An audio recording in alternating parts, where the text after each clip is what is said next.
پیارے بچوں اور بچیاں، عزیز دوستوں، ساتھیوں، آج کا سبق آپ کے سامنے ہے۔ آئیے بہت تیزی کے ساتھ سبق کو پڑھتے ہیں، سمجھتے ہیں، سنتے ہیں، دیکھتے ہیں۔ عزیز بچے اور بچیاں، بہت تیزی کے ساتھ آپ کا سبق آگے بڑھتا جا رہا ہے۔ حصہ چہلم نسیم اردو۔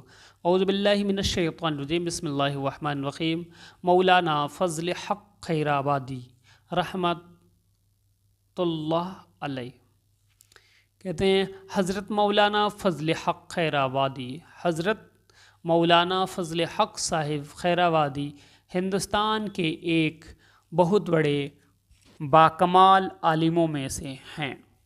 آپ ہندوستان کی جنگ آزادی کے سب سے بڑے مجاہد ہیں۔ 1857 عیسوی میں انگریزوں کے خلاف جنگ کرنے کے اجازت آپ ہی نے دی تھی۔ ارے واہ، ماشاء اللہ، سبحان اللہ۔ تحریک بڑی زور شور سے جاری تھی، لیکن بعض نام نہاد مسلمانوں نے اپنی قوم کی پیٹھ میں چھرا گھونپ دیا اور وہ اس طرح کے ایک دہلی اور ایک گنگوہ کے مولوی نے انگریزوں کی حمایت کرنا شروع کر دی، جس سے ملک و قوم کو سخت نقصان اٹھانا پڑا۔ حضرت مولانا فضل حق خیر آبادی کو گرفتار کر کے جزیرہ انڈمان میں قید کر دیا گیا۔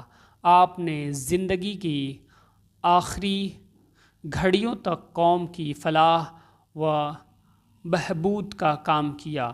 12 صفر 1278 ہجری مطابق 1860 عیسوی کو علامہ فضل حق کا وصال ہو گیا۔ آپ کا مزار پاک جزیرہ انڈمان میں ہے۔ عزیز بچوں اور بچیاں، ایسے ایسے علماء ہیں جو انگریزوں سے جنگ لڑنے کے لیے اپنی جان کی بازی، اپنی زندگی کو قربان کر دیا۔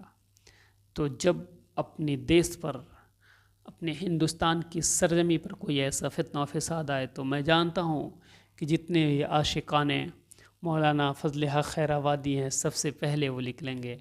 ہم سب اپنے دل اور اپنے ایمان کا جذبہ ایسے رکھیں کہ کہیں بھی ہندوستان پر آنچ آئے اور کوئی بھی دیس اس پر مقابلہ کرنے کے لیے تیار ہو تو سب سے پہلے ہم مسلمان اپنے جاہ و جلال کے ساتھ نکلیں اور مقابلہ کریں اور ہندوستان کو بچا لیں۔